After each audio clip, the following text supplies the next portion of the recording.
महाशिवरात्रि की इस कथा को अगर आप एक बार सुनोगे तो आपकी सारी मनोकामना पूरी हो जाएंगी। आप जो भी मन में विश्वास लेकर, जो भी अपने मन में ख्याल लेकर मांगोगे, इस कथा के सुनने के बाद आपको हर वस्तु की प्राप्ति हो जाएगी। प्यारे दर्शकों, आज की कहानी बड़ी ही रोचक है। यह महाशिवरात्रि की बड़ी पावन कथा है जो भोलेनाथ ने देवी पार्वती जी को सुनाई थी। प्यारे दर्शकों, आपका हमारे चैनल में स्वागत है। आज फिर हम आपके सामने बहुत ही प्यारी, बहुत ही पवित्र कथा लेकर आए हैं। इस कथा को आप अपने बच्चों को, अपने परिवार वालों को जरूर सुनाएं ताकि उनका जीवन भी सफल हो जाए। इस कथा को सुनने के बाद आपकी हर चिंता, हर दुख दर्द मिट जाएगा और जो कुछ भी आप मनोकामना करते हैं वह पूर्ण हो जाएगा। इस कहानी को शुरू करें इससे पहले अगर आप हमारे चैनल पर नए हैं तो चैनल को सब्सक्राइब जरूर करें, क्योंकि आपका एक सब्सक्राइब हमारे लिए बहुत महत्वपूर्ण है।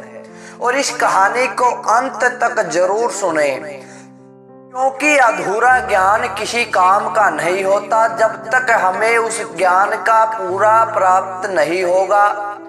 उस ज्ञान के बारे में हम पूरी तरह से जानकार नहीं हो जाएंगे तब तक हमें पता नहीं लगेगा।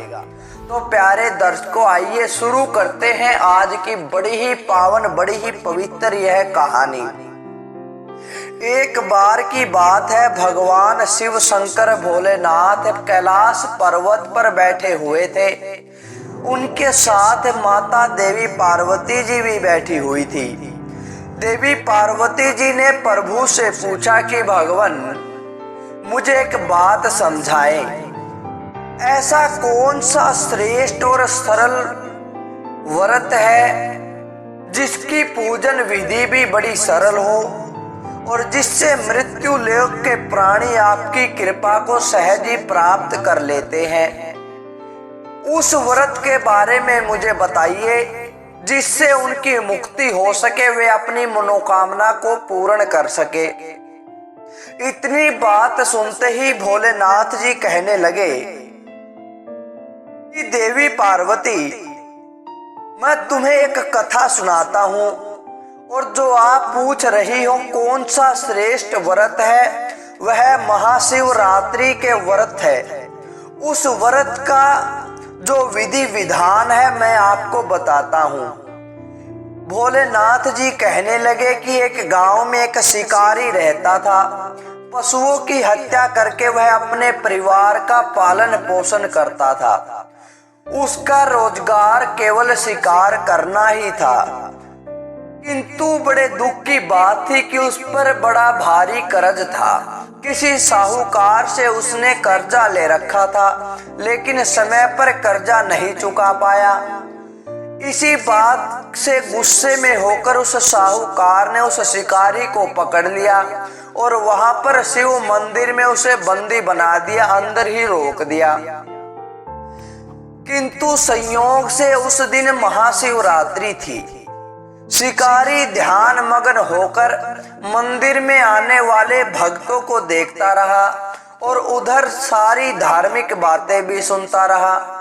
चतुर्दशी को उसने शिवरात्रि की कथा भी सुन ली और संध्या होते ही उस साहूकार ने उसे अपने पास बुला लिया और अपना कर्जा चुकाने के बारे में उससे बात की।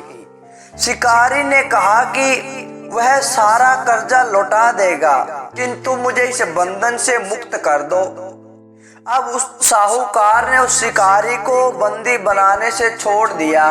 उसे आराम से कह दिया कि जल्दी से जल्दी मेरा सारा कर्जा चुका दे। अब अपनी दिनचर्या की भांति वह शिकारी जंगल में शिकार करने के लिए निकल पड़ा, लेकिन उस दिन बंदी गृह में रहने के कारण, शिव मंदिर में बंद रहने के कारण उसके परिवार को और उसको किसी प्रकार का भोजन नहीं मिल पाया। अगले दिन जब वह जंगल में निकला तो वह भूख प्यास से व्याकुल था। शिकार करने के लिए वह एक तालाब के किनारे पर बेल पत्थर के वृक्ष पर बैठ गया। बेल वृक्ष के नीचे शिवलिंग था जो कि बेल पत्थरों से ढका हुआ था। उस शिकारी को इस बात का बिल्कुल भी नहीं पता था।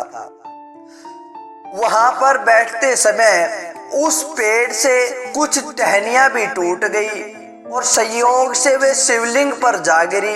इस प्रकार पूरा दिन भूखे प्यासे उस शिकारी का व्रत भी हो गया और शिवलिंग पर बेल पत्थर भी चढ़ गए। एक पहर रात्रि का बीत जाने पर उसने एक मृगनी को देखा, किंतु वह गर्भिणी थी। तालाब पर पानी पीने आई थी। शिकारी ने धनुष पर तीर चढ़ाकर ज्यों ही प्रत्यंचा खींची तो वह हिरणी बोली कि मैं अभी गर्भिणी हूँ और जल्दी ही बच्चे को जन्म देने वाली हूँ। तुम मेरे साथ 2 जीवों की हत्या कर दोगे, जो बिल्कुल गलत है। मैं अपने बच्चों को जन्म देकर बहुत जल्दी तुम्हारे सामने आ जाऊंगी और फिर तुम मुझे मार देना। शिकारी ने जब इतना सुना तो उसने अपनी प्रत्यंचा को ढीला कर दिया और वह हिरणी झाड़ियों में लुप्त हो गई। शिकारी इंतजार करने लगा कि कोई फिर से जंगली जानवर आए, मैं उसका शिकार करूं और मेरे परिवार में खाने को मिल जाए। कुछ देर बाद एक और हिरणी उधर से निकली। शिकारी की प्रसन्नता का कोई ठिकाना नहीं रहा। उसने देखा कि हिरणी आ गई। पास में आते ही उसने धनुष पर बाण चढ़ाया, किंतु हिरणी ने उससे विनम्रता पूर्वक निवेदन किया कि हे शिकारी, मैं थोड़ी देर पहले ही ऋतु से निवृत्त हुई हूँ और कामातुर विरहिणी हूँ। अपने प्रिय की खोज में भटक रही हूँ। मुझे अपने पति से मिलना है और मिलकर तुम्हारे पास जल्दी आ जाऊंगी, मुझे छोड़ दो। शिकारी ने उस पर दया आ गई और उसको भी जाने दिया। 2 बार शिकार को खोकर उसका माथा टनका। वह चिंता में पड़ गया कि अगर ऐसे ही छोड़ता रहा तो वह किस प्रकार अपने परिवार में अपने बच्चों का पेट भर पाएगा। रात्रि का आखिरी पहर भी बीत गया। तभी एक अन्य हिरणी अपने बच्चों के साथ वहां से जा रही थी।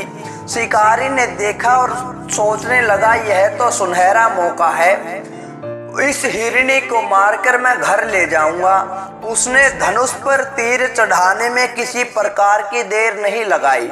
अब वह तीर छोड़ने ही वाला था। वह हिरणी बोली कि हे शिकारी, मैं इन बच्चों को इनके पिता के हवाले करके आपके पास लौटाऊंगी। यह मेरी जिम्मेदारी है। बस इस काम को करने दो, फिर तुम मुझे मारकर खा लेना, यह मेरा वचन है।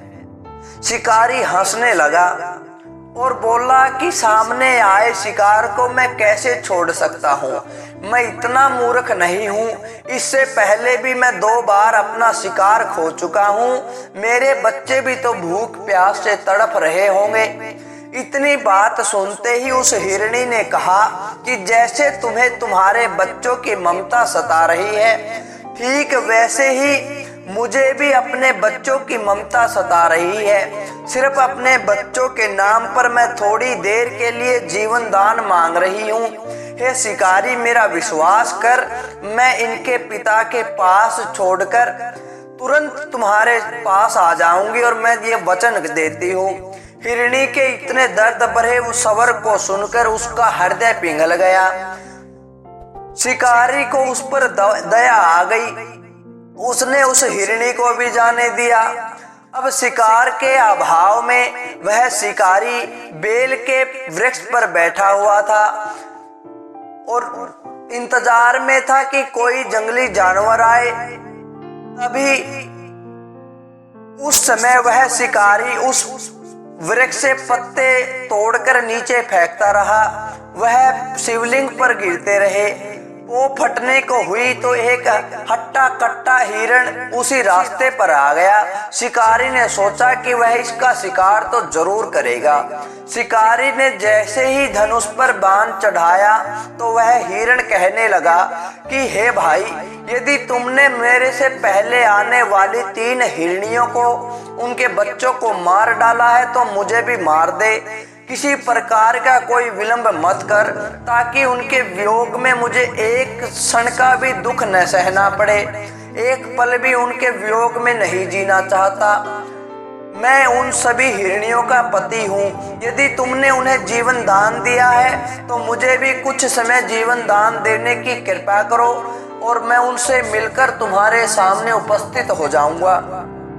इतनी बात सुनते ही शिकारी के सामने पूरी रात का घटना चक्कर आ गया। उसने सारी कथा मृग को सुना दी। तब मृग ने कहा कि मेरी तीनों पत्नियां जिस प्रकार वचनबद्ध होकर गई हैं, मेरी मृत्यु अपने धर्म का पालन नहीं कर पाएंगी। वे मेरी मृत्यु हो जाने पर किस प्रकार मुझसे मिल पाएंगी। जैसे तुमने उन पर विश्वास करके उन्हें छोड़ा है, मुझे भी वैसे ही जाने दे। मैं भी सबके साथ तुम्हारे सामने उपस्थित हो जाऊंगा। उपवास, रात्रि जागरण और शिवलिंग पर बेल पत्थर चढ़ने से शिकारी का हिंसक हृदय भी पावन पवित्र हो गया। उसमें भगवत शक्ति का वास हो गया। भोलेनाथ की कृपा से वह हृदय निर्मल हो गया। वह पापी भी एक पुण्य आदमी बन गया। भगवान शिव की अनुकंपा से उसका हिंसक हृदय करुणा से भर गया और उसको दया आ गई। अपने अतीत के कर्मों को याद करके वह पश्चाताप की ज्वाला में जलने लगा। थोड़ी देर बाद हिरण अपने परिवार के सहित शिकारी के सामने आ जाता है ताकि वह उनका शिकार कर सके। किंतु जंगली पशुओं की ऐसी सत्यता, सात्विकता और प्रेम भावना को देखकर शिकारी को बड़ी गलानी हुई। उसके आंखों से आंसुओं की झड़ी लग गई। उस हिरण परिवार को न मारकर शिकारी ने अपने कठोर हृदय को जीव हिंसा से सदा के लिए हटा दिया और कोमल और दयालु बना दिया। वह एक बड़ा ही सज्जन व्यक्ति बन गया। देवलोक से समस्त देव इस घटना को देख रहे थे। घटना को होते ही देवी देवताओं ने भी फूलों की वर्षा शुरू कर दी। तब शिकारी तथा उस हिरण के परिवार को मोक्ष प्राप्त हुआ। यह कथा भोलेनाथ ने पार्वती जी को सुनाई तो समझ गई कि सबसे सरल व्रत कौन सा है और सबसे मुक्तिदायक व्रत कौन सा है। तो प्यारे दर्शकों, आप भी समझ गए होंगे कि सबसे जो सरल व्रत है और मुक्ति को देने वाला है भगवान भोलेनाथ का व्रत, महाशिवरात्रि का व्रत है। तो प्यारे दर्शकों, आप इस कथा को अपने परिवार को जरूर सुनाएं ताकि उनको भी सद्बुद्धि आ सके, वे भी एक सज्जन व्यक्ति बन सके, क्योंकि देवलोक का समाज आज भी तुम्हें भी देख रहा है। तो प्यारे दर्शकों, यह थी आज की कथा। कैसी लगी आपको यह कथा? अच्छी लगी तो लाइक करें, शेयर करें और कमेंट के द्वारा हमें जरूर बताएं। धन्यवाद दोस्तों। जय भोलेनाथ।